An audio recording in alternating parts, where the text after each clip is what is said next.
خالد حسین بھاٹ صاحب ہمارے چیئرمین کسان اتحاد کے، انہوں نے یہ جو الٹیمیٹم دیا تھا اس کا ٹائم ختم ہونے میں ابھی چند منٹ باقی تھے، تو رانا ثناء اللہ کی طرف سے دوبارہ پھر سے کال آ گئی کہ نہیں بھائی وہ مسٹیک ہو گئی ہے، غلطی ہو گئی ہے، آپ ایسا کریں کہ آپ دوبارہ آ جائیں، ہم آپ سے مل کر بیٹھ کر معاملات کو طے کرتے ہیں، حل کرتے ہیں، اس کا کوئی سلیوشن نکالتے ہیں۔ تو ہم ادھر گئے ہیں، ہمارے ساتھ رانا صاحب کی تقریباً کچھ سوا گھنٹہ ملاقات ہوئی ہے۔ ہم نے ان کے ساتھ جو معاملات جو ہمارے مطالبات تھے ہم نے ان کے سامنے رکھے ہیں۔ انہوں نے کہا کہ میں ابھی وزیر اعظم کے ساتھ جا رہا ہوں ادھر میٹنگ کرنے کے لیے، جو بھی معاملات آپ نے ہمارے ساتھ بیان کیے ہیں میں ان کے ساتھ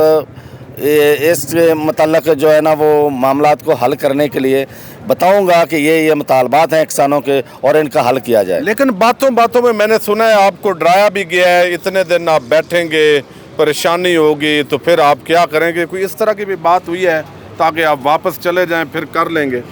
نہیں، ڈرانے والی بات نہیں ہے اور نہ ہی ہم ڈرنے والے ہیں ایسے۔ الحمدللہ ہم تو وہ لوگ ہیں، یہ ہم سانپوں کے اوپر پاؤں رکھ کر ہم پانی لگاتے ہیں، ایسی کوئی بات نہیں ہے۔ ہمارے پاؤں میں جوتا بھی نہیں ہوتا، پھر بھی ہمارے جو کسان ہیں وہ پانی لگاتے ہیں اور اپنی فصلوں میں جاتے ہیں۔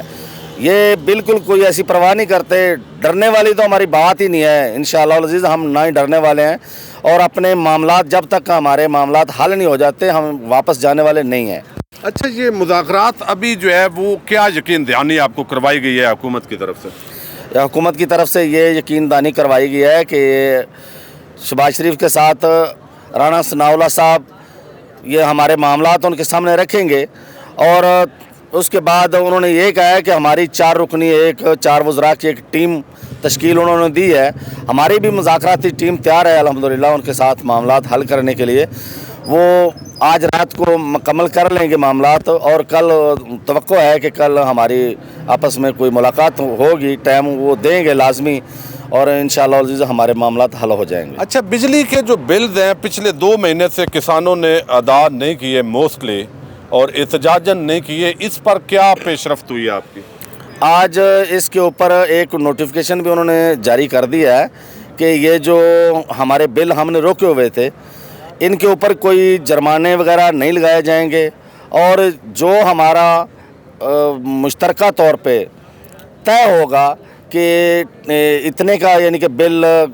ریٹ جو طے ہوگا اس کے مطابق جتنا بھی بل بنے گا وہ آئندہ ماہ 10 تاریخ کے بعد ہم وہ پے کریں گے۔ اچھا، دوسرا یہ بتائیے گا، ابھی اور اطلاعات آ رہی ہیں، ویڈیوز پیغام بھی آئے ہیں کہ ہزاروں کسان جو ہے وہ اسلام آباد کی طرف چل پڑے ہیں، تو آپ کے مذاکرات ابھی کامیاب تو نہیں ہوئے، ان کو آپ کیا پیغام دینا چاہیں گے؟ جو کسان آ رہے ہیں وہ ان کا اور ہمارے پورے کسانوں کا، پورے ملک کے کسانوں کا ہمارے معاملات ایک ہی ہیں۔ جتنی بھی جماعتیں ہیں ہمارے تمام مسائل، تمام کسانوں کے ایک ہی مسائل ہیں، وہ بھی آئیں، ہم ان کو بھی ویلکم کرتے ہیں کہ ہم مل کر سب جو ہے نا وہ حکومت کے ساتھ اپنے معاملات کو حل کروانے کے لیے پریشر ڈالیں گے انشاءاللہ العزیز، اور اپنے معاملات کو حل کروائیں گے۔ جی بہت شکریہ۔ یہ دیکھیے کہ آپ جس طریقے سے آج دوسرا دن ہو گیا ہے اور پاکستان کا جو سب سے مظلوم اور پسا ہوا طبقہ ہے، جو دن رات محنت مزدوری کرتا ہے، حق حلال کی کمائی کرتا ہے، وہ تو سڑکوں پر ہے، اور حرام کی کمائی پر جس طرح آج کل NRO مل رہے ہیں وہ تو بندر بانٹ ہو رہی ہے، اور اربوں روپے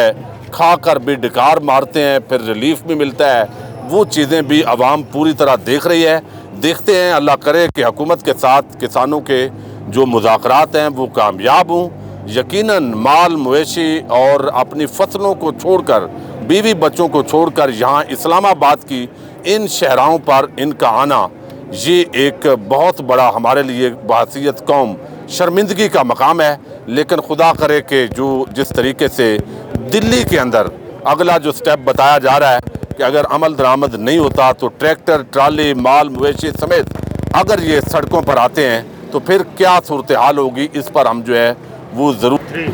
جی، آپ نے سنا کہ کس طریقے سے پاکستان کا یہ مظلوم طبقہ یہاں پر اسلام آباد کی سڑکوں پر دوسرے دن سے ذلیل و خوار ہو رہا ہے۔ حکومت نے کل کا پورا دن ضائع کیا ہے، مذاکرات نہیں کیے، DC کی کوشش رہی ہے کہ یہاں پر جو ہے وہ کسی طریقے سے ان کو بغایا جائے۔ آج بھی جب حالات خراب ہونے لگے ہیں تو ایک طرف مریم نواز کی رہائی کا جشن وزیر اعظم ہاؤس کے اندر شروع ہو چکا تھا اور دوسری طرف دیکھا گیا اور نواز شریف کی واپسی کی باتیں ہو رہی ہیں، اربوں روپے کی کرپشن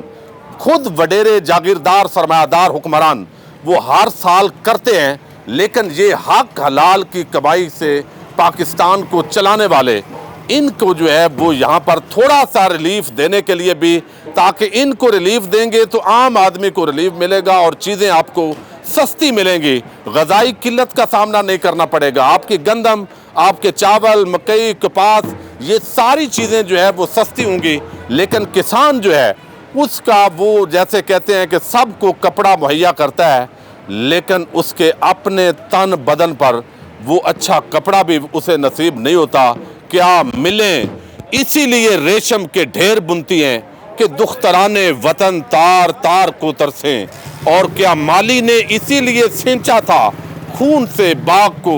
کہ اپنی نگاہیں اس کی بہار کو ترسیں۔ اجازت دیجیے گا، اللہ حافظ۔